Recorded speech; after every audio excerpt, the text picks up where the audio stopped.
जय हिंद दोस्तों, नमस्कार साथियों, स्वागत है आप सभी विद्यार्थियों का गणित विषय गुरुकुल में। आज के लेक्चर के माध्यम से हम लोग ग्रुप थ्योरी का बहुत इंपॉर्टेंट कंसेप्ट, बहुत इंपॉर्टेंट एग्जांपल डील करेंगे। विद्यार्थियों, यदि आप लोगों ने अभी तक हमारे ग्रुप थ्योरी के प्रीवियस लेक्चर्स को नहीं देखे तो जरूर से जाके देख लीजिए, अपने ज्ञान को बढ़ाइए, क्योंकि ये सारे लेक्चर्स आपको IIT JAM, NET, SET, GATE examination को ध्यान में रखते हुए बनाए जा रहे हैं। Even UPSC, MPSC maths optional के स्टूडेंट्स के लिए बहुत ज़्यादा काम में आने वाले हैं, क्योंकि मॉडर्न अलजेब्रा इन सभी एग्जामिनेशन में पूछा जाता है। तो मॉडर्न अलजेब्रा के आज के लेक्चर के माध्यम से एक बहुत अच्छे उदाहरण को हम लोग देखने वाले हैं, और वो उदाहरण है पावर सेट का। नेचुरल नंबर का पावर सेट क्या एक ग्रुप बनता है, और यही मैंने यहाँ पे बोर्ड में लिख रखा है विद्यार्थियों। इज ब्लू इंक थोड़ी सी फैल गई है या थोड़ी सी बराबर नहीं लिखने में आया है। Is power set of natural number is a group. क्या power set of natural number यह एक ग्रुप है? अगर है तो किसके रिस्पेक्ट में है? With respect to union, with respect to intersection, या with respect to symmetric difference? तो आज हम लोग इसके बारे में संक्षिप्त जानकारी प्राप्त करेंगे। डिटेल में हम लोग देखेंगे कि power set of natural number किसके साथ ग्रुप बनाता है, और ये बहुत इंपॉर्टेंट है। IIT जेम में आया हुआ प्रश्न है, इवन नेट सेट एग्जामिनेशन में इसके ऊपर बहुत सारे प्रश्न बनते हैं। तो यदि आप UPSC, MPSC मैथ्स ऑप्शनल के स्टूडेंट है और आप हमारा कोर्स ज्वाइन करना चाहते हैं तो डिस्क्रिप्शन पे आपको विद्यार्थियों लिंक मिल जाएगी एप्लीकेशन की, हमारा मोबाइल नंबर मिल जाएगा, जहाँ पे आप मुझे कॉल करके संक्षिप्त जानकारी प्राप्त कर सकते हैं हमारे कोर्सेज के बारे में। शुरुआत करेंगे कि भैया नेचुरल नंबर क्या होता है। नेचुरल नंबर यानी कि काउंटिंग नंबर से हमारे 1 2 3 4 डॉट डॉट ये हमारा नेचुरल नंबर है। अगर मैं पावर सेट के बारे में बात करूं, पावर सेट क्या होता है ना, किसी भी सेट के जितने पॉसिबल सबसेट हो सकते हैं उनका कलेक्शन पावर सेट कहलाता है। उदाहरण के तौर पे अगर A नाम का सेट है विद्यार्थियों अपने पास 1, 2, तो इसके कितने सबसेट पॉसिबल है? यहाँ पे हमारे पास 5 यानी कि जो एम्प्टी सेट होता है, इसको हम लोग ऐसा भी लिख सकते हैं, एम्प्टी सेट वो हर एक सेट का सबसेट होता है। और ये जो सेट है 1, 2 हर एक सेट खुद का सबसेट होता है। तो दो सेट सबसेट तो हमारे पास मिल गए एक सेट के। उसके अलावा 1 और ये 2 अलग से अगर हम लोग लिख लेंगे 2, तो हमारे पास इस सेट के ये 4 सबसेट दिखाई देते हैं। तो फार्मूला होता है सबसेट निकालने के लिए 2 का पावर n। तो हमारे पास यहाँ पे नंबर्स कितने हैं? n, यानी कि ए सेट की कार्डिनलिटी कितनी है? नंबर ऑफ एलिमेंट्स 2 है, तो n की जगह रखेंगे 2 का पावर 2, यानी हमारे पास आंसर कितना आएगा बच्चों? 4। तो 4 सबसेट अवेलेबल है हमारे पास। अगर कोई ए नाम का सेट इस तरीके से दिया जाए 1 2 3, तो इसमें नंबर ऑफ सबसेट या फिर पॉसिबल सबसेट्स कितने होंगे? 5 एम्प्टी होगा, 1 होगा, 2 होगा, 3 होगा, 1 2 3 सिंगल सिंगल सिंगल होंगे, डबल 1 2 होगा, 1 3 होगा, और 2 3 होगा। चलिए, और उसके बाद एक और 1 2 3 भी तो होगा, 1 2 3 भी होगा। अब हमारे पास सबसेट्स तो आ गए। कितने सबसेट्स? इसके फार्मूले के हिसाब से 2 का पावर n, 2 का पावर 3, यानी कि 8 हमारे पास सबसेट्स अवेलेबल है। अब मैं क्या करता हूँ, इन सबसेट का भी एक सेट ले लेता हूँ, तो ये आपका पावर सेट ऑफ ए कहलाएगा। जितने भी सबसेट आए हैं उनका एक कलेक्शन ले लिया, तो ये आपका पावर सेट ऑफ ए कहलाएगा। अब पावर सेट ऑफ ए में विद्यार्थियों हम लोगों ने क्या किया है, डेफिनेशन अगर हम लोग देखें तो पावर सेट फिर से मैं कहना चाहूँगा क्या है? कलेक्शन है। किसका कलेक्शन है भाई? किसी भी सेट के कितने पॉसिबल सबसेट हम लोग बना पा रहे हैं, या फिर जितने भी सबसेट अगर हमारे पास है किसी एक सेट के, उसे भी हम एक सेट में कर दे, रख दे, कलेक्शन ले ले, तो उससे हम पावर सेट बना लेते हैं। यहाँ तक हमारे पास क्लियर हो गया कि पावर सेट क्या है। तो हमने इस तरीके से दो छोटे सेट लिए थे। नेचुरल नंबर के सेट तो भाई ये है। अब नेचुरल नंबर के सेट में यदि हम लोग बात करेंगे नेचुरल नंबर के सेट में, तो इसका जो पावर सेट है नेचुरल नंबर का कुछ इस तरीके से दिखेगा, क्योंकि मैंने बताया जो एम्प्टी है वो तो इसका सबसेट है ही। 1 है, 2 है, 3 है। इसी तरीके से हम लोग देखेंगे कि चलता जाएगा, 1 2 भी आ जाएगा, 1 2 आ जाएगा, 2 3 आ जाएगा, 1 3 आ जाएगा, और चलता जाएगा, 1 2 3 आ जाएगा। चलते चलते जाएंगे 1 2 3 4, और आगे आगे इस तरीके से ये सेट तो चलता चला जाएगा power set of natural number. तो ये पावर सेट ऑफ जो नेचुरल नंबर है विद्यार्थियों हमारे पास power set of natural number with respect to हमने एक बाइनरी ऑपरेशन लेना है, और वो बाइनरी ऑपरेशन हमारा इंटरसेक्शन हो सकता है, यूनियन हो सकता है, सिमेट्रिक डिफरेंस हो सकता है। अगर बाइनरी ऑपरेशन मेरे पास मैंने यूनियन ले लिया P of N with respect to union, क्या ये मेरा एक ग्रुप तैयार करेगा? मुझे बताना है क्या ये मेरा ग्रुप तैयार करेगा। तो इसके लिए हमें चार प्रॉपर्टी देखनी होगी, closure property, associative property, identity property and last में इनवर्स प्रॉपर्टी। तो देखते हैं हमारे पास कि कितनी प्रॉपर्टी सेटिस्फाइड होती है। सबसे पहले अगर मैं बात करूं क्या power set of natural number union के साथ हमारा क्लोजर प्रॉपर्टी यानी उसको सेटिस्फाई कर रहा है, क्या क्लोज्ड है, तो हम लोग बात करेंगे क्लोजर प्रॉपर्टी की। तो क्लोजर प्रॉपर्टी में हम लोग देखेंगे कि इसमें से कोई एक, ये पावर सेट में तो बहुत सारे सेट है अंदर, उसमें से कोई एक ए नाम का सेट ले लेंगे और एक कोई बी नाम का सेट ले लेंगे, किसमें से? Power set of natural number से। ऑब्वियसली बात है कि भैया ए जो है हम लोग यहाँ पे लिख ए एन का, यानी ए जो भी हम लोगों ने लिया है सेट ए नाम का सेट, इसमें से वो एन का सबसेट है और बी जो है वो भी एन का सबसेट है। तो यदि मैं ए यूनियन बी करूँ तो वो भी एन का सबसेट होगा, नेचुरल नंबर का सबसेट होगा ऑब्वियसली। तो ऐसी स्थिति में हम बता पाएंगे कि ए यूनियन बी जो है वो बिलोंग कर जाएगा power set of natural number में। सर उदाहरण से बताइए। उदाहरण अगर मैं ले लूँ ए इक्वल टू यहीं से ले लूँ 1 2 को उठा लूँ, अगर मैं यहाँ से 1 2 और कोई बी ले लूँ मैं यहाँ से मान के चलिए 1 3, बी ले लूँ यहाँ से 1 3, तो अगर मैं ए यूनियन बी को देखूँ तो यहाँ से मिलेगा 1 2 3 यूनियन, देखो इसका 1 2 3 देखेगा। तो क्या ये जो A power set of natural number में से है, यहाँ से ये है और एक ये है, और इसका जो यूनियन लिया वो भी यहाँ पे दिखाई दे रहा है 1 2 3, तो ये बिलोंग कर रहा है power set of natural number में। तो हम ऐसे जितने भी यहाँ से ए और बी उठाएंगे और उसका यूनियन करेंगे वो वापिस से इस power set of natural number के सेट में चला जाएगा। तो हम देख पाएंगे कि यहाँ पे जो power set of natural number है, ये जो P ऑफ n है इज क्लोज्ड, ये क्लोज्ड है यानी क्लोजर प्रॉपर्टी यहाँ पे होल्ड कर रही है, क्लोज्ड है विथ रिस्पेक्ट टू भैया union, with respect to union. दूसरी चीज मुझे यहाँ पे बतानी है, ये फर्स्ट हो गई हमारी क्लोजर प्रॉपर्टी। सेकेंडली हम लोग जब बात करेंगे वो है हमारा एसोसिएटिव प्रॉपर्टी के बारे में हम बात करेंगे। इसे मैं थोड़ा सा रब कर देता हूँ, मिटा देता हूँ। देखिए उदाहरण से सारी चीज़ें समझना कितना आसान हो जाता है, ठीक है। ग्रुप थ्योरी हार्ड नहीं है, अगर हम लोग उसे बहुत अच्छे से समझ लेते हैं, डिटेल में कंसेप्ट हमारे क्लियर कर लेते हैं तो ग्रुप थ्योरी बहुत आसान हो जाती है। अब सेकंड प्रॉपर्टी के बारे में बात करें, एसोसिएटिव प्रॉपर्टी। क्या एसोसिएटिव प्रॉपर्टी के हमारी यूनियन एग्जिस्ट होगा, यानी कि या फिर एसोसिएटिव प्रॉपर्टी, क्या यूनियन एसोसिएटिव प्रॉपर्टी होल्ड करता है? बिल्कुल करता है। यदि आप देखें A union B union C के बराबर A union B union C आता ही है, यानी क्या करता है यूनियन जो है, यूनियन एसोसिएटिव प्रॉपर्टी को बच्चों होल्ड करता है।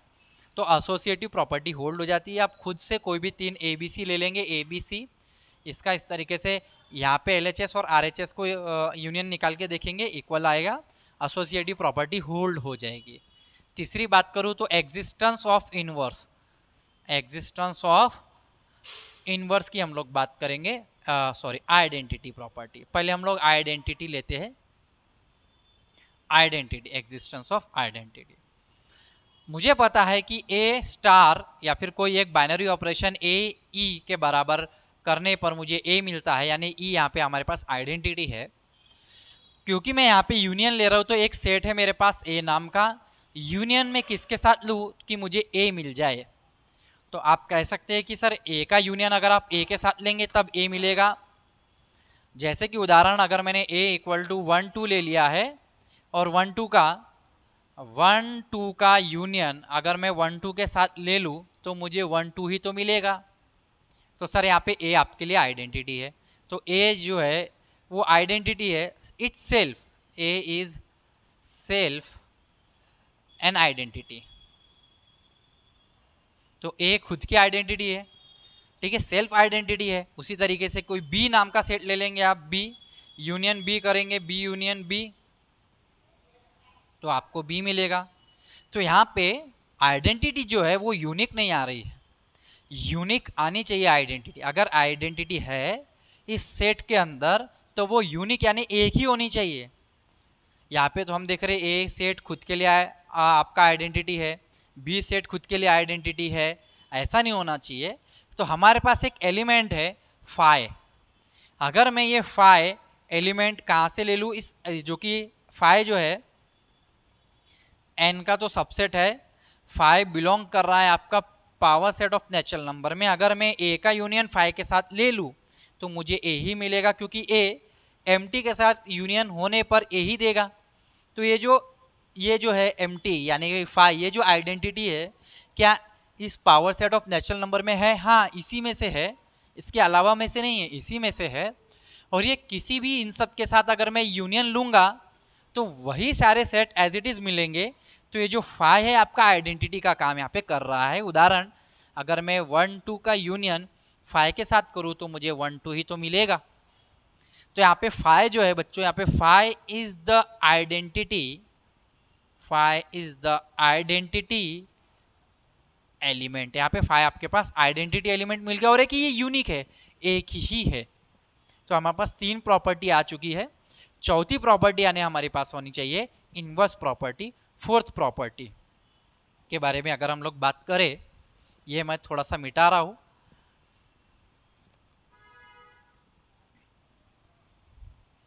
फोर्थ प्रॉपर्टी आने की इनवर्स प्रॉपर्टी। क्या इनवर्स प्रॉपर्टी हमारे पास आएगी? हम लोग देखते हैं कि अगर मैं ए इंटू ए इनवर्स के बराबर मुझे आइडेंटिटी मिलना चाहिए। इंटू का मतलब यहाँ पे मैंने जस्ट एक बाइनरी ऑपरेशन के लिए इंटू बोला है। बाइनरी ऑपरेशन जैसे यूनियन है वैसे कुछ भी बाइनरी ऑपरेशन हो सकते हैं, plus minus into divide star union, जो भी बाइनरी ऑपरेशन होगा इसके बारे में संक्षिप्त लेक्चर स्टार्टिंग से ही आपको देखने को मिलेंगे, जरूर से जाके देख लीजिए। ए इंटू ए इनवर्स के बराबर में ई, तो मैं यहाँ पे ए, यहाँ पे डॉट की जगह यहाँ पे यूनियन है, क्या यहाँ पे रखूँ कि मुझे आइडेंटिटी यानी कि फाई मिल जाए, क्योंकि आइडेंटिटी तो यहाँ पर ई यानी कि आइडेंटिटी तो यहाँ पर फाई है। तो मैं ऐसा कोई यहाँ पे एलिमेंट ढूंढ ही नहीं पाऊंगा सबसे पहली बात, क्योंकि यूनियन एक बड़ा सेट होता है, ठीक है, और एम्प्टी तो एम्प्टी है, उसमें कोई एलिमेंट्स नहीं है। तो ए का यूनियन में अगर मैं किसके साथ करूँ तो एम्प्टी मिल जाए, ऐसा कोई एग्जिस्ट ही नहीं करेगा। यहाँ पे इनवर्स एग्जिस्ट ही नहीं हो रहा है, इनवर्स डज नॉट एग्जिस्ट, यहाँ पे एग्जिस्ट नहीं कर रहा है। तब हम देखेंगे कि भैया यहाँ पे जो चौथी प्रॉपर्टी है ना वो फेल कर गई है। जो चौथी प्रॉपर्टी है ना ये फेल, यानी कि हमारे पास चौथी प्रॉपर्टी है ही नहीं। तो ये जो P ऑफ n है with respect to union, P of n with respect to union, ये क्या है आपका मोनोइड है। मोनोइड का मतलब क्या होता है? जो 3 प्रॉपर्टी को सेटिस्फाइड करे, क्लोजर प्रॉपर्टी, एसोसिएटिव प्रॉपर्टी और आइडेंटिटी प्रॉपर्टी, ये एक मोनोइड है। और ये कैसा मोनोइड है? बहुत जरूरी बात है, ये एक कम्यूटेटिव मोनोइड है। कम्यूटेटिव मोनोइड है, कम्यूटेटिव मोनोइड है, क्योंकि ये कम्यूटेटिव प्रॉपर्टी, क्योंकि यूनियन है। यूनियन में क्या होता है? ए यूनियन बी के बराबर में क्या आता है? बी यूनियन ए। 1 2 अगर मैं ले लूँ ए की जगह और बी के जगह यूनियन में 1 3 ले लूँ, उदाहरण छोटे छोटे ही लेंगे, तो यहाँ पे वैल्यू क्या मिलेगी आपको? 1 2 3 मिलेगी। या फिर आप 1 3 ले ले, यूनियन में आप 1 2 ले ले, तब भी वैल्यू आपको 1 2 3 तो मिलेगी। तब आप देख पा रहे हैं कि ये कम्यूटेटिव प्रॉपर्टी होल्ड करती है। तो ये कम्यूटेटिव मोनोइड है। कम्यूटेटिव का काम हमको आगे जब हम तीसरे के बारे में बात करेंगे, सिमेट्रिक डिफरेंस के बारे में, तब हमें काम में आएगा। तो आपने विद्यार्थियों जाना कि power set of natural number union के साथ एक ग्रुप नहीं है, वो मोनोइड है। कैसा मोनोइड है? कम्यूटेटिव मोनोइड है। अब इसी तरीके से हम लोग इंटरसेक्शन के लिए 4 प्रॉपर्टी देखेंगे। इंटरसेक्शन के लिए 4 प्रॉपर्टी देखने वाले हैं। आई होप कि आपको समझ में आ गया होगा। नाउ इंटरसेक्शन के लिए हम लोग देखेंगे। विद्यार्थियों देखिए, अगर आप अपने कंसेप्ट क्लियर करके आगे बढ़ेंगे तो आप बहुत आसानी से ग्रुप थ्योरी को समझ पाएंगे। ग्रुप थ्योरी को समझने के लिए कंसेप्ट आपके बहुत अच्छे लेवल पे क्लियर होने चाहिए। क्लास 11 12 जेई में अगर आपने अच्छे से ध्यान दिया है, सेट वगैरह सेट थ्योरी पढ़ी है, मैट्रिसेस के बारे में पढ़ा है, वेक्टर्स के बारे में पढ़ा है, डिफरेंशियल इंटीग्रल कैलकुलस पढ़ा है, लिमिट कंटिन्यूटी डिफरेंशिएबिलिटी पढ़ी है, तो फिर आप बीएससी में आगे यूपीएससी की जर्नी में मैथ्स ऑप्शनल लेकर IIT JAM CSIR NET SET GATE examination में बहुत अच्छे से सरवाइव करेंगे।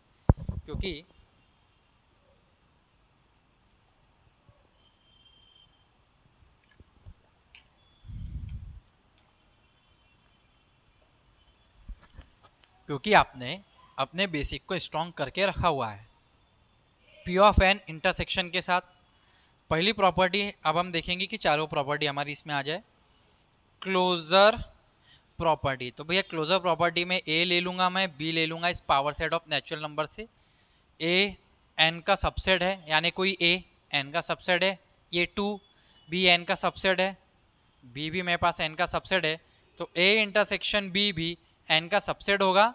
ए इंटरसेक्शन बी जो पी ऑफ एन को बिलोंग कर जाएगा। तो यहाँ पे जो इंटरसेक्शन के अनुसार ये तो क्लोज हो जाएगा। कोई एक ए ले लिया मैंने, अगर आप बोलेंगे तो मैं ले लेता हूँ ए 1 2 3, और अगर बी बोलेंगे तो बी कोई एक ले लेता हूँ मैं 2 3 ले लेता हूँ, यहाँ पे 2 3 ले लेता हूँ। तो ए इंटरसेक्शन बी अगर आप देखें, ए और बी के इंटरसेक्शन में सिर्फ यहाँ पे 1 आएगा। क्या 1 इसमें है? बिल्कुल है। तो यहाँ पे देखेंगे कि इंटरसेक्शन जो है ए इंटरसेक्शन बी, ठीक है, ये होल्ड कर रहा है क्लोजर प्रॉपर्टी को। तो हम लोग कह सकते हैं यहाँ पे कि power set of natural number with respect to intersection is closed, यहाँ पे क्लोज्ड होगा। दूसरी चीज़ अगर हम लोग बात करें एसोसिएटिव प्रॉपर्टी को, तो जो इंटरसेक्शन होता है और यूनियन होते हैं ना, ये एसोसिएटिव प्रॉपर्टी को होल्ड करते हैं। कक्षा 12वीं में 11वीं में आपने सेट थ्री में पढ़ा है कि भैया A intersection B intersection C के बराबर में A intersection B intersection C होता है। और ए बी सी कहाँ से लिया है? For every A B C belongs to P of N. तीसरी अगर हम लोग बात करें तो existence of identity property, identity property, क्या आइडेंटिटी प्रॉपर्टी यहाँ पे होल्ड कर रही है? आइडेंटिटी का मतलब होता है, अभी बताया था, ए ई के बराबर ए। यहाँ पे ए यानी कि क्या है? कोई तो भी ए नाम का सेट है। डॉट का मतलब यहाँ पे इंटरसेक्शन है। ई का मतलब हम लोग ऐसा क्या एलिमेंट ले कि मुझे ए वापस से मिल जाए। तो यहाँ पे अगर हम लोग देखें तो ए का इंटरसेक्शन ए के साथ लेने पर हमको ए मिलेगा। अगर मैं ए ले रहा हूँ कोई भी ए, अगर मैं 1 3 ले लूँ तो 1 3 का इंटरसेक्शन 1 3 के साथ 1 3 ही देता है विद्यार्थियों। तो ए खुद का इन्वर्स यहाँ पे दिखाई दे रहा है। ए के लिए आइडेंटिटी का काम कर रहा है, सेल्फ आइडेंटिटी एलिमेंट है। वैसे बी के लिए करेगा, सी के लिए करेगा, लेकिन हमको यूनिक नहीं मिलेगी ये आइडेंटिटी। तो मुझे अगर यूनिक आइडेंटिटी चाहिए तो मुझे क्या करना पड़ेगा? अगर मैं एक इंटरसेक्शन एन के साथ कर दूं तो मुझे ए ही मिलेगा। ए यानी कि ये एन यानी नेचुरल नंबर का सेट इतना बड़ा। तो ये सेट कितना ही बड़ा क्यों ना रहे, अगर मैं ए 1 2 3 रख रहा हूँ, intersection 1 2 3 up to dot dot dot ये चलता चला जा रहा है। अगर मैं इसका इंटरसेक्शन इसके साथ करूँ तो मैं पाऊंगा कि मुझे 1 2 3 मिल रहा है। इवन इसके साथ आप इसमें से जितने भी सबसेट्स है यहाँ पे रख दीजिए और उसका इंटरसेक्शन चेकआउट कर लीजिए, तो आपको वही सेट्स वापस से मिल जाएंगे। तब आप देख पा रहे हैं कि यहाँ पे जो एन है is the identity element, is the identity element. N आपका आइडेंटिटी एलिमेंट है। यहाँ पर यूनियन में 5 आइडेंटिटी एलिमेंट था, यहाँ पे एन आपका आइडेंटिटी एलिमेंट, यानी कि एन नेचुरल नंबर का सेट पूरा का पूरा यहाँ पे आइडेंटिटी का काम कर रहा है। और अगर इतनी बड़ी आइडेंटिटी है तो इनवर्स एग्जिस्ट नहीं कर पाता है।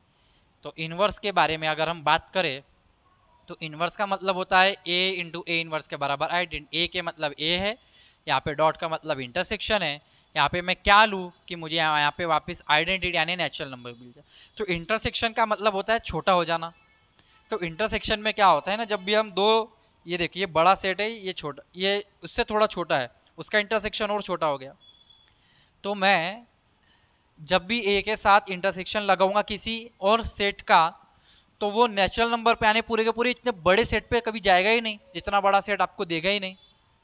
तो यहाँ पे जो है, यहाँ पे इनवर्स यहाँ पे भी एग्जिस्ट नहीं करेगा। तो यहाँ पे हम लोग कह सकते हैं कि inverse does not exist, inverse यहाँ पे एग्जिस्ट नहीं कर रहा है। तो यहाँ पे चौथी प्रॉपर्टी यानी इनवर्स प्रॉपर्टी यहाँ पे फेल कर रही है। तो यहाँ पर भी हमने देखा कि power set of natural number intersection के साथ मोनोइड है, क्योंकि ये तीन प्रॉपर्टी को सेटिस्फाई कर रहा है। और कैसा मोनोइड है? अगेन ये कम्यूटेटिव मोनोइड है। तो power set of natural number with respect to intersection is a monoid. और कैसा मोनोइड है? कम्यूटेटिव, कम्यूटेटिव, ठीक है, कम्यूटेटिव मोनोइड है। क्योंकि यहाँ पे इंटरसेक्शन क्या होता है विद्यार्थियों, बच्चों? ए इंटरसेक्शन बी के बराबर बी इंटरसेक्शन ए होता है, यानी कम्यूटेटिव प्रॉपर्टी से हम लोग कहेंगे, कम्यूटेटिव प्रॉपर्टी यहाँ पे होल्ड करती है। तो पहली, दूसरी, तीसरी और पांचवी प्रॉपर्टी होल्ड करती है, चौथी इनवर्स प्रॉपर्टी यहाँ पे नहीं आ पाती है। तो power set of natural number union के साथ और इंटरसेक्शन के साथ, दोनों के साथ ग्रुप नहीं बना, मोनोइड बना। कैसा बना? कम्यूटेटिव मोनोइड बना।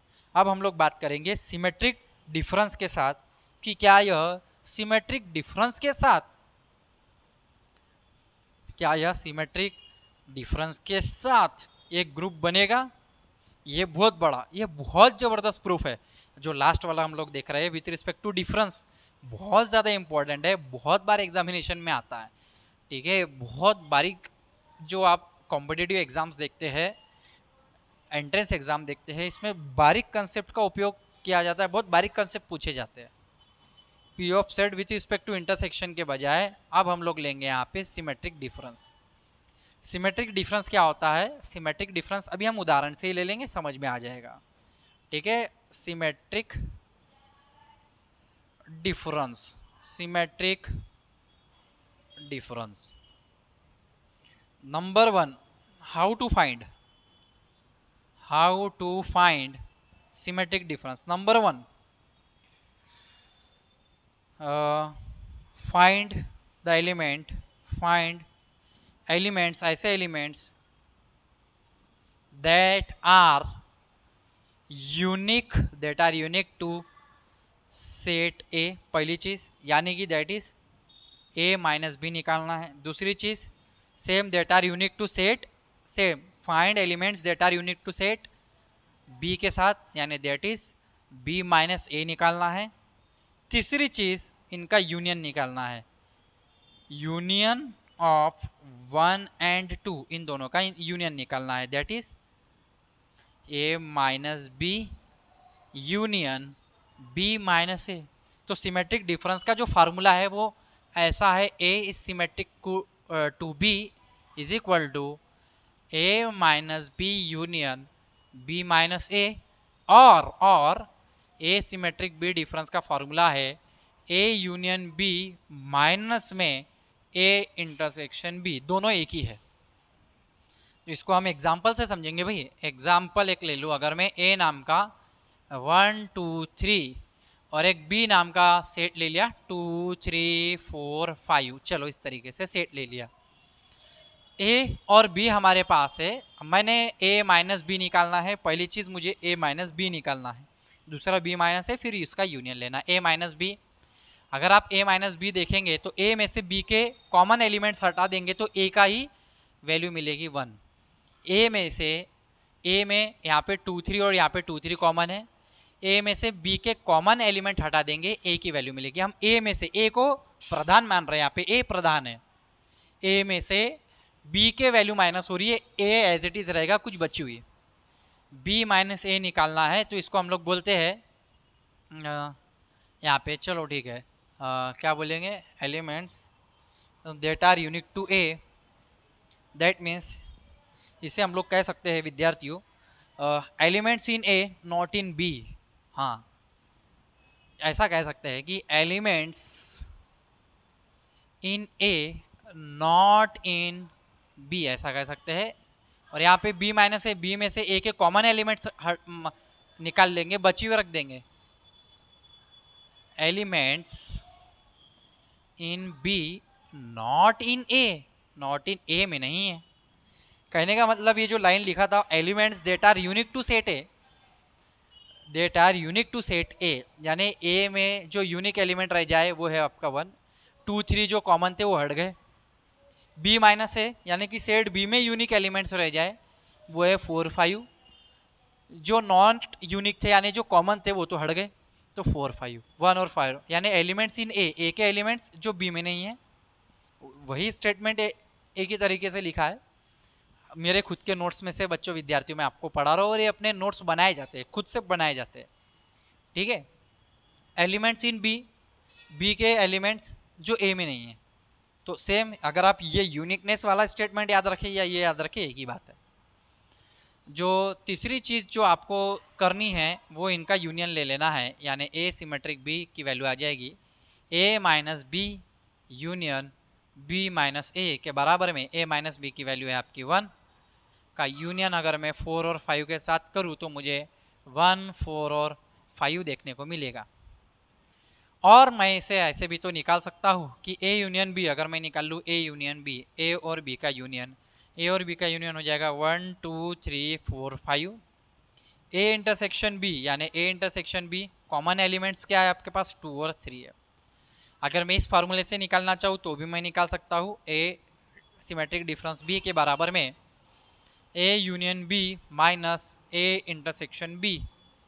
तो ए यूनियन बी अगर आप देखें, ए यूनियन बी तो 1 2 3 4 5 में से आपने 2 और 3 माइनस कर दिया तो आप देखेंगे कि कॉमन एलिमेंट्स उड़ गए, इसके एलिमेंट्स बच गए, यानी 1 4 5 जो कि यहाँ पर भी है और यहाँ पर भी है।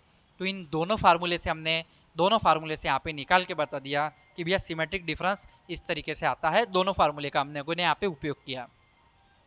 अब हमें बताना है क्या यह जो सिमेट्रिक डिफरेंस है आपका, क्या यह ग्रुप बना पाएगा। पहले तो हमने सिमेट्रिक डिफरेंस के बारे में समझा, इसकी डेफिनेशन यानी एग्जांपल्स के तौर पे हम लोगों ने इसको देख लिया है। अब हम यहाँ पे बताना चाह रहे हैं क्या यह जो हमारा सिमेट्रिक डिफरेंस है क्या यह ग्रुप है या नहीं है। तो इसमें हम लोगों को कुछ प्रॉपर्टीज सेटिस्फाइड करनी है, हम यहीं पे करेंगे। ये एग्जाम्पल इसे हम यहीं पे रखेंगे ताकि आपको सारी चीज़ें समझ में आ जाए। होगा क्या विद्यार्थियों, जब आप इस तरीके से पढ़ाई करेंगे तो आप देखेंगे कि आपका मैथ्स काफ़ी स्ट्रॉन्ग हो रहा है। तो power set of natural number with respect to difference, क्या यह एक ग्रुप है, क्या यह एक ग्रुप है, ये क्वेश्चन मार्क है। तो पहली क्लोजर प्रॉपर्टी अगर मैं देखूँ ए और बी मेरे सबसेट है एन के, तो इनका जो यूनियन होता है वो भी एन का सबसेट है, और इसका जो इंटरसेक्शन अभी हमने देखा था ये भी एन का सबसेट है। तो इसमें जो A union B minus A intersection B होगा, A union B minus A intersection B, ये भी एन का सबसेट होगा और ये बिलोंग कर जाएगा पी ऑफ एन में, यानी कि ये जो वैल्यू है ये ए यूनियन बी इसी में से आ रहा था, ए इंटरसेक्शन बी ये भी पी ऑफ एन में बिलोंग करता है, ये भी एन का सबसेट है और बिलोंग करता है भाई पी ऑफ एन में। ये और ये यहाँ पर बिलोंग करते हैं, तो इससे जो हमको सिमेट्रिक डिफरेंस मिलेगा वो भी इसी power set of natural number में मिलेगा, और वो एन का तो सबसेट है ही, एन के तो इतने सारे सबसेट है ही, तो ये जो मिलेगा एक सबसेट ही होगा नेचुरल नंबर का, जो कि power set of natural number का एक एलिमेंट होगा। तो यहाँ पे क्लोजर प्रॉपर्टी सेटिस्फाइड होगी।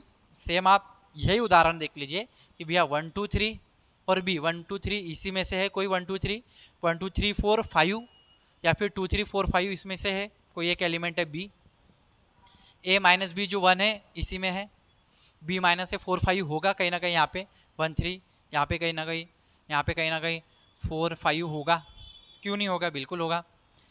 अब इसमें से जो आंसर आया 1 4 5, जैसे 1 2 3 चल रहा है यहाँ पे कहीं ना कहीं 1 4 5 आएगा, तो भैया ये क्लोज्ड हो गया। क्लोजर प्रॉपर्टी यही उदाहरण आप यहाँ पे लिख सकते हैं, या फिर ऐसा भी इसी प्रोसीजर को और करके, क्योंकि दोनों फार्मूले एक ही प्रकार की वैल्यू देंगे, आप ऐसा भी यूज़ करेंगे तो भी चलेगा आपको कि ए यूनियन बी है यहाँ पे, ए इंटरसेक्शन बी भी इसी में से आएगा, और इसका जो हम सिमेट्रिक डिफरेंस निकालेंगे 1 4 5 वो भी इसी में से आएगा। तो हमें पहली प्रॉपर्टी क्लोजर प्रॉपर्टी मिल गई है, यानी कि हमारा power set of natural number with respect to symmetric ये क्या हो जाएगा, क्लोज्ड हो जाएगा, is closed with respect to symmetry. दूसरी एसोसिएटिव प्रॉपर्टी एसोसिएटिव प्रॉपर्टी में आपको ध्यान रखना, यस एसोसिएटिव प्रॉपर्टी होल्ड करती है यहाँ पे, ठीक है। अगर आप कोई सी ले लेंगे तीसरा और आप प्रैक्टिस करेंगे तो आपको A symmetric difference B difference C के बराबर में, A difference B difference C के बराबर में दिखेगा for every A B C belongs to, कहाँ से बिलोंग कर रहा है, इस power set of natural number से। तीसरी चीज़ हम देखना चाह रहे हैं यहाँ पे कि हमारे पास आइडेंटिटी है या नहीं, आइडेंटिटी एलिमेंट। तो बिल्कुल यहाँ पे आइडेंटिटी यानी 5 होगा। अगर हम लोग देखें ए का डिफरेंस अगर मैं 5 के साथ देखूँ तो ए यूनियन 5 माइनस में ए इंटरसेक्शन 5, हमने देखा था ए यूनियन 5 क्या होता है, ए होता है, माइनस ए इंटरसेक्शन 5 क्या होता है हमारे पास, अगर मैं इंटरसेक्शन ले लूँ तो ए होता है, ए में से ए गया, आंसर कितना आ गया 5। कहीं ना कहीं ए यूनियन ए होगा, ए इंटरसेक्शन यहाँ पे गलत हो गया, यहाँ पे गलत हो गया। ए इंटरसेक्शन 5 जो होता है हम लोगों ने देखा था, अगर मैं एम टी के साथ इंटरसेक्शन लूँ तो ए नहीं मिलता है, सॉरी यूनियन में मिलता है, ये तो एम टी हो गया। ए में से एम टी जाएगा तो क्या आ जाएगा आपका, ए आ जाएगा।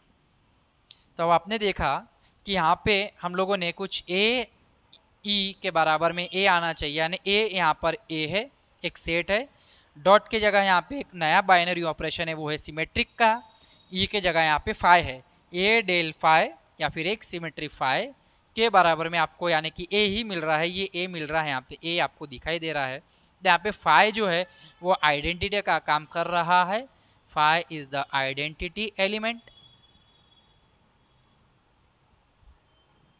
5 इज द आइडेंटिटी एलिमेंट। और चौथी प्रॉपर्टी यानी कि हम इन्वर्स के बारे में बात करें, इन्वर्स वाली प्रॉपर्टी, चलो ये तो समझ में आ गई। चौथी प्रॉपर्टी यानी नीचे नहीं लिखूंगा मैं, ये एग्जांपल बहुत ज़रूरी है, चलिए इसी को मैं मिटा देता हूँ। Closure property, associative property, identity भी आ गया है आपका, और आप बात करेंगे चौथा यानी इन्वर्स प्रॉपर्टी की। इन्वर्स प्रॉपर्टी, इन्वर्स प्रॉपर्टी क्या कहती है, ए इन्वर्स के बराबर में आइडेंटिटी। तो ए के साथ ए इन्वर्स ऐसा जरूर एलिमेंट होगा कि आपको इसका मल्टीप्लिकेशन आइडेंटिटी दे दे। यहाँ पे मैं बाइनरी ऑपरेशन मल्टीप्लिकेशन ले रहा हूँ भाई, बाइनरी ऑपरेशन यहाँ पे डिफरेंस का है, सिमेट्रिक डिफरेंस का है, तो मैं ए के साथ क्या डिफरेंस में लूँ कि मुझे आइडेंटिटी यानी 5 मिल जाए। ए के साथ मैं क्या डिफरेंस में लूँ कि मुझे 5 मिल जाए। अगर मुझे 5 बताना है तो मुझे ए माइनस ए लाना है, यानी ए का अगर मैं सिमेट्रिक डिफरेंस ए के साथ लूँ तो क्या मिलेगा मुझे, फार्मूले के अनुसार A union A minus A intersection A. तो ए यूनियन ए होता है और ए इंटरसेक्शन ए होता है, आंसर के ए में से ए गया, ए एक सेट है हमारे पास 1 2 3, उसमें से मैंने 1 2 3 को माइनस कर दिया, तो ये 1 2 3 में से 1 2 3 पूरा ही माइनस हो जाएगा क्योंकि कॉमन एलिमेंट से, तो क्या बच जाएगा एम टी यानी 5 बच जाएगा। तो यहाँ पे 5 का आइडेंटिटी एलिमेंट आ गया है। तो यहाँ पे हम देखेंगे ए के लिए ए इनवर्स, ठीक है, A is the self inverse, A is the self inverse हमें मिला है, खुद का इनवर्स है। तो सिमिलरली ऐसे बी के लिए भी बी का सेल्फ इनवर्स बी होगा, बी का इनवर्स बी होगा, सी का इनवर्स सी होगा, ऐसे जितने भी सेट होंगे सभी का इनवर्स एग्जिस्ट करेगा, ठीक है, और वो यूनिक होगा, यानी ए के लिए ए की इनवर्स काफ़ी होगा, ए के लिए ए इनवर्स, दूसरा कोई और सेट इसका इनवर्स नहीं बन पाएगा, वो खुद ही बन पाएगा, तो वो इनवर्स भी यूनिक होगा। तो यहाँ पे चारों प्रॉपर्टी हमारी सेटिस्फाइड हो रही है। और हम लोग देखेंगे विद्यार्थियों कि ये जो हमारा power set of natural number है, power set of natural number का जो सेट है, power set of natural number का सेट है with respect to symmetric difference is a group. ये कैसा ग्रुप है, अब बात करना है कि ये कैसा ग्रुप है, ये एक अबेलियन ग्रुप है। क्यों, क्योंकि यहाँ पे हमको पांचवी प्रॉपर्टी कम्यूटेटिव वाली प्रॉपर्टी भी आपको होल्ड होती हुई दिखेगी। क्यों दिखेगी, क्योंकि यूनियन और इंटरसेक्शन कम्यूटेटिव होता है, तो इसके बीच में माइनस यानी कि डिफरेंस लगाने से इसकी कम्यूटेटिव पे कोई फ़र्क नहीं पड़ता। इसलिए हम लोग देखेंगे कि ए डिफरेंस सिमेट्रिक डिफरेंस बी के बराबर में भी बी सिमेट्रिक डिफरेंस ए आता है। कैसे, अगर मैं यहाँ से इसी उदाहरण से बात करूँ कि मैं ए यूनियन बी, इसी उदाहरण को मैं 1 2 3 इसको रहने दूँ, बी सिमेट्रिक डिफरेंस ए लिखूँ तो ये हो जाएगा B union A minus B intersection A. और यहाँ से हम लोग ऐसा भी लिख सकते हैं और यहाँ से भी बता सकते हैं, क्योंकि ये ए यूनियन बी है, इसको हम लोग ए यूनियन बी को बी यूनियन ए लिख सकते हैं, बी यूनियन ए, क्योंकि यूनियन जो है वो कम्यूटेटिव होता है। माइनस में हम यहाँ पे करेंगे बी इंटरसेक्शन ए, तो बी यूनियन ए या A union B, B union A या ए यूनियन बी, एक ही बात है। 1 2 3 4, 1 2 3 4 5, माइनस में B intersection A intersection B बोले, बी इंटरसेक्शन ए की बात होती है। 2 3, आप देख पाएंगे कि यहाँ पे 1 4 5 मिल रहा है, तो सेम मिल रहा है। ए डिफरेंस बी के बराबर में क्या आ गया, बी सिमेट्रिक डिफरेंस ए के बराबर आ गया, तो कम्यूटेटिव हो जाएगा। और हम ऐसे भी निकाल सकते हैं, इसकी वैल्यू रखेंगे अलग से, पहले ये निकाला फिर ये निकालेंगे तो सेम वैल्यू आपको मिल जाएगी। तो हम लोग को क्या मिला, ए सिमेट्रिक डिफरेंस बी के बराबर में बी सिमेट्रिक डिफरेंस ए मिल गया है। यहाँ पे तो लिखा है ऑलरेडी। तो ये कम्यूटेटिव प्रॉपर्टी को भी होल्ड करता है, यानी एक कम्यूटेटिव ग्रुप है। और साथ में ये याद रखना, ये जो डिफरेंस है हमारा सिमेट्रिक डिफरेंस है बच्चों, ये डिस्ट्रीब्यूट होता है, डिस्ट्रीब्यूटिव प्रॉपर्टी भी सेटिस्फाई करता है with respect to union and intersection. बहुत ज़रूरी बात है, बहुत ज़रूरी रिजल्ट है। कम्यूटेटिव तो हो गया, कम्यूटेटिव प्रॉपर्टी आ गई है, ठीक है, कम्यूटेटिव ग्रुप बन गया है। एक क्लास में मैं यहाँ पे लिख देता हूँ आपको, यहाँ पे क्या लिखेंगे अपन कि जो सिमेट्रिक डिफरेंस होता है, सिमेट्रिक डिफरेंस जो होता है ना, ये डिस्ट्रीब्यूट होता है, distribute over over over union and intersection also. तो A symmetric B union C के बराबर में क्या होता है, A symmetric B union A symmetric C. कक्षा 11वीं 12वीं में आपने जेई के लिए वगैरह पढ़ाई होगा। सेम ऐसा ही यही स्टेटमेंट इंटरसेक्शन के लिए, यानी यूनियन के लिए और इंटरसेक्शन यानी इंटरसेक्शन के लिए भी होता है। A symmetric difference B intersection C के बराबर में A symmetric B intersection B symmetric C, ठीक है। तो डिस्ट्रीब्यूटिव प्रॉपर्टी यानी कि डिस्ट्रीब्यूट ओवर यूनियन और ओवर द इंटरसेक्शन, ये एक्स्ट्रा की इंफॉर्मेशन है जो आपको ध्यान में रहनी चाहिए। तो आई होप ये लेक्चर मैंने बहुत डिटेल में आप लोगों को डिलीवर किया है। यूनियन, इंटरसेक्शन और सिमेट्रिक डिफरेंस के साथ हम लोगों ने देखा कि मोनोइड और ग्रुप किस तरीके से बन रहा है। तो कम्यूटेटिव मोनोइड और कम्यूटेटिव ग्रुप यहाँ पे निकल के आए। तो आशा करता हूँ विद्यार्थी कि आज के लेक्चर के माध्यम से ये जो एग्जाम्पल मैंने आपको पढ़ाया है, डिटेल में पढ़ाया है, आपको बहुत अच्छे से समझ में आया होगा। यदि आपको समझ में आया है तो ज़्यादा से ज़्यादा विद्यार्थियों तक शेयर जरूर करें, क्योंकि हमारा मानना है गणित का ज्ञान हो विद्यार्थी या किसी भी विषय का ज्ञान हो, बांटने से ही बढ़ता है। मिलेंगे अगले वीडियो में नए एग्जाम्पल के साथ, नए टॉपिक के साथ। तब तक के लिए जय हिंद, जय भारत, वंदे मातरम साथियों। धन्यवाद आप सभी का।